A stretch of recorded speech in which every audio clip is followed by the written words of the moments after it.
how has your thinking about marketing changed since you moved from more like property-based marketing more to marketing to the industry? Like, what have you seen to be like that's kind of like a light bulb moment, or things that you do completely differently that you would have done before? I think the biggest light bulb moment was the fact that when I was on the property side, everyone took my phone call.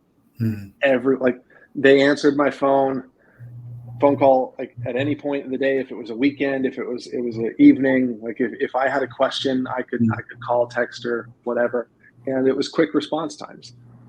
Coming to the vendor side, it's the other end of that. I'm like, yeah, like I thought it was like at first, like I would send out a couple emails to people I knew, and just saying like, hey, I'm at the vendor side, and there'd be no response. And I'm like, there's something wrong with immediately put you in the blacklist. Yeah. And I'm like, can we check to make sure that my like, who's this Trevor again? Like, is this working? And it was hilarious. Like I brought it up to Erin. I'm like, what's like, is there has to be something wrong with my email. She's like, no, you're just on the vendor side now. Like you're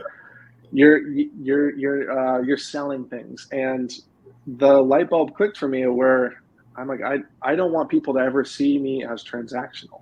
Like when I call somebody, it's not to sell you something, it's to be a resource. Like I want to make sure that every time that I do that, it's not like, oh, Trevor's calling me again. Like, what is he selling this time? Is he selling CRMs, or is he selling chatbots, or like what's he farming out? And so like that was the big shift for me, is I want to make sure that I'm a resource to people versus a transaction to people.